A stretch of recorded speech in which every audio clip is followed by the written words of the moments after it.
დაახლოებით საათნახევარია უკვე რაც თბილისის საქალაქო სასამართლოში საპროტესტო აქციების დროს ჯგუფურ ძალადობაში მონაწილეობის ბრალდებით დაკავებული 11 პირის მორიგის სასამართლოს ხდომა მიმდინარეობს. Გეტყვით იმას, რომ დღევანდელ სასამართლო პროცესს არ ესწრება ორი ბრალდებული რევას კიკნაძე და რუსლან სივაკოვი. რეზო კიკნაძემ ამის შესახებ წინას ხდომაზე განაცხადა, რომ ის არ დაესწრებოდა სასამართლოს ხდომას. გეტყვით, რომ დღესაც წინას ხდომების მსგავსად იკითხებიან მოწმე პოლიციელები და ამჯერად როგორც ბრალდების, ასევე დაცვის მხარე კითხავს მოწმე პოლიციელს ლევან ნიჟარაძეს, რომელმაც სასამართლოს მოუყვა მის ხელთ არსებული ინფორმაცია. მან განაცხადა, რომ მას ჰქონდა ოპერატიული ინფორმაცია იმის შესახებ, რომ საპროტესტო აქციებზე რამდენიმე პირი ძალადობდა და სწორედ ამის შემდეგ მან გამოითხოვა შინაგან საქმეთა სამინისტროდან კონკრეტული ვიდეო ჩანაწერები და მან თქვა, რომ ამ ვიდეო ჩანაწერებში ჩანდნენ პირები, რომლებიც დღევანდელ სასამართლოს ხდომაზე არიან. მან კონკრეტული პირები დაასახელა და თქვა, რომ მას შემდეგ, რაც მან დაათვალიერა ეს ვიდეოები და გაეცნო მათ, შემდგომ ექსპერტიზაც დანიშნა, ის ამ პირებზე საუბრობს, თუმცა გეტყვით ასევე იმასაც, რომ ადვოკატები, რომლებიც ბრალდებულების უფლებებს იცავენ, ვესაუბრეთ, სანამ ისინი სასამართლო ხდომაზე შევიდოდნენ და ისინი ამბობენ, რომ ეს საქმე არის პოლიტიკურად მოტივირებული. ისინი ამბობენ, რომ პირებს, რომლებსაც ჯგუფურ ძალადობაში მონაწილეობას ედავებიან, ისინი ერთმანეთს არც კი იცნობდნენ, მანამ სანამ ერთად ასე არ აღმოჩნდებოდნენ და ისინი ამბობენ ასევე იმასაც, რომ ვერც ერთმა პოლიციელმა, რომლებიც აქამდე დაიკითხნენ, ისინი ვერ ასახელებდნენ კონკრეტულად იმ პიროვნებას, თუ ვის მიერ ჩადენილმა ქმედებამ დააზიანა ისინი.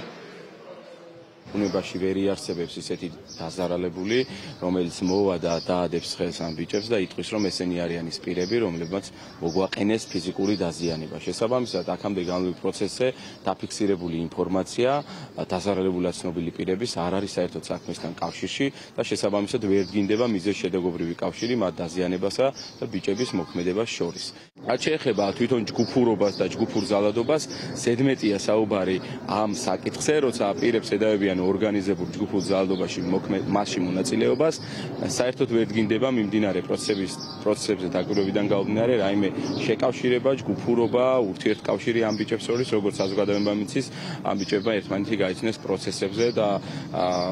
საერთო ჯამში რო შევაფასოთ პროცესების მიმდინარეობა, დღესაც ალბათ ბრალდების მხარე წარმოადგენს პოლიციელებს, რომლებიც საერთოდ ვერ ამბობენ საქმესთან კავშირში მყოფ ვერანაირ რეალურ ინფორმაციას. ისევ მოვლენის პიროვნებები, რომლებიც მოწმეებად არიან სიაში და არიან დაზარალებულად მოხსენებულები, თუმცა პროკურატურისთვის სავარაუდოდ ისევ ვერაფერს ვერ გააკეთებენ საქმეში ეს მოწმეები,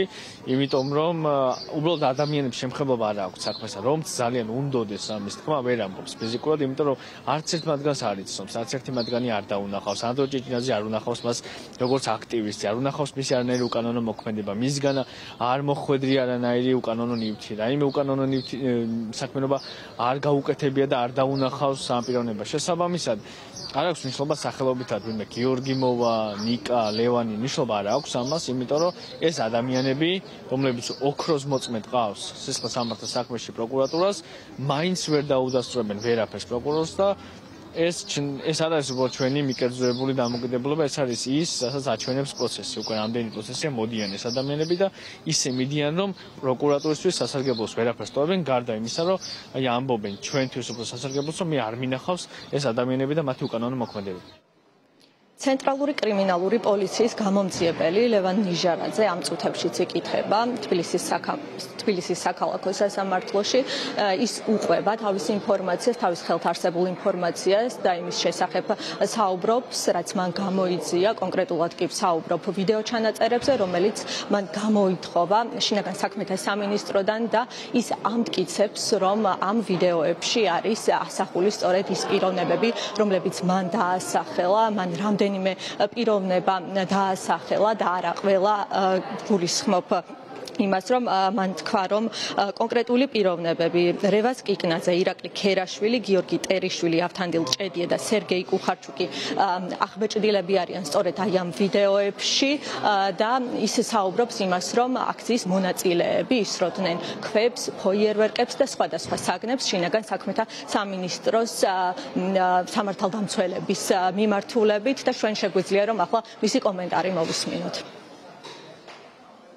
განსაკუთრებით სამინისტროს სტრატეგიული კომუნიკაციების დეპარტამენტიდან გამოთხოვილი მაქვს ინფორმაცია, კერძოდ ვიდეო ჩანაწერების სახით, რომელშიც ასახული იყო სხვადასხვა ძალადობრივი ქმედება შინაგან საქმეთა სამინისტროს თანამშრომლების მიმართ. აღნიშნული ვიდეო ჩანაწერებში ფიქსირდებოდა რევაზ კიკნაძე, ფიქსირდებოდა ირაკლი ქერაშვილი, ფიქსირდებოდა გიორგი ერიშვილი, ფიქსირდებოდა ავთანდილ ჭედია და ფიქსირდებოდა სერგეი კუხარჩუკი. აღნიშნული ინფორმაციის გამოთხოვის შემდეგ გახსნილ და დათვალიერებული მაქვს გამოთხოვილი ინფორმაცია, კერძოდ ვიდეო ჩანაწერები და აღნიშნულ ვიდეო ჩანაწერებზე შესაბამისად დანიშნული მაქვს ჰაბიტოსკოპიური ექსპერტიზა. თბილისის საქალაქო სასამართლოში 11-ვე ბრალდებულის საქმის განხილვა კვლავ გრძელდება და კვლავ იკითხებიან სხვადასხვა მოწმე პოლიციელები, რომლებიც ბრალდების მხარემ წარმოადგენდა და გეტყვით, რომ 11-ვე ბრალდებულს პროკურატურა